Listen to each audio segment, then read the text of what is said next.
તો જમ્મુ કાશ્મીરમાં આજે જે રાજકીય તલાક જોવા મળ્યા છે તે વિશે સૌથી પહેલા જાણીશું કે સુરતની જનતા શું માની રહી છે। જી બિલકુલ, જે રીતે સરકાર જે પીડીપીને હાથે સરકારનો છેડો ફાડ્યો છે ત્યારે આપણી સાથે સુરતની જનતા ઉપસ્થિત છે, ભાજપ અને કોંગ્રેસના નેતાઓ ઉપસ્થિત છે। એમની સાથે સીધી ચર્ચામાં જોડાઈશું કે તેઓ શું માની રહ્યા છે, શું 2019ને લઈને તૈયારી તો નથી ચાલી રહી ને? અસલમભાઈ જણાવો, જે પ્રમાણે અત્યારે હાલ સરકાર ચાલતી હતી, પીડીપીને હાથે બીજેપીએ હાથ ખેંચી લીધો, શું કહેશો? અમે હું કહું છું કે કજોડાના સંબંધ હતા, કારણ કે પીડીપી આતંકવાદીઓની ફેવર કરે છે એ દેશનો તમામ નાગરિક સારી રીતે જાણે છે ને ભારતીય જનતા પાર્ટી પણ એનાથી અજાણ નથી।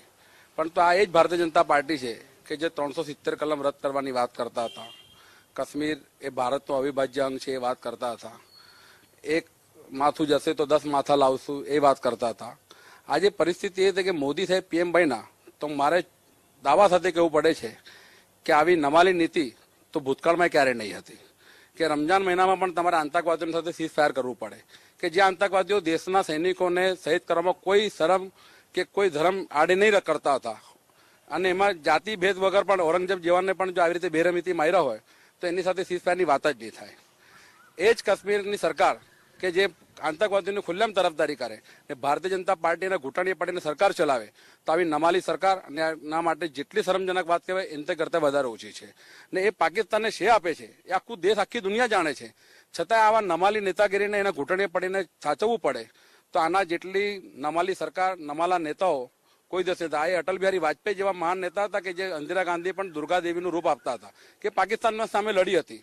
તો જો મોદી સાહેબ પાકિસ્તાન સામે કે કાશ્મીરની બાબતમાં એટલા એગ્રેસિવ રહેત અને સ્થિરતાથી જો નિર્ણય કરત તો અમારા જેવા પણ એમ કહેતે કે ઇન્દિરા ગાંધી દુર્ગા દેવી હતા પણ શંકર મહાદેવના રૂપ છે। બિલકુલ, નમાલી સરકાર છે આરોપ લાગી રહ્યો છે કોંગ્રેસ તરફથી।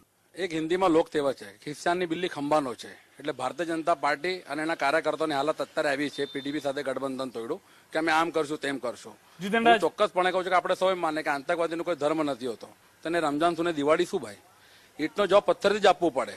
આતંકવાદી પ્રવૃત્તિને ડામવું હોય તો એમાં કોઈ પણ શેષરામ રાખ્યા વગર દિલને પથ્થરનો દિલ બનાવીને પથ્થરથી જવાબ આપવું તો જ આતંકવાદી પ્રવૃત્તિ નાબૂદ થશે આ દેશમાંથી।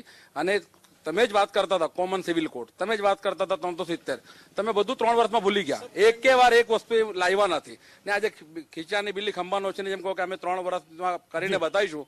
હું હજુ દાવા સાથે કહું છું કે તળેલું પાપડે તૂટશે નહીં ભારતીય જનતા પાર્ટીથી। બિલકુલ, તો જે પ્રમાણેના મત સામે આવી રહ્યા છે, બીજેપીનું કેવું છે કે આવનારા દિવસોમાં કઠોર કાર્યવાહી કરશે, જ્યારે કોંગ્રેસ એવું કહી રહી છે કે ભાંગેલો પાપડ પણ નહીં ફૂટે। જી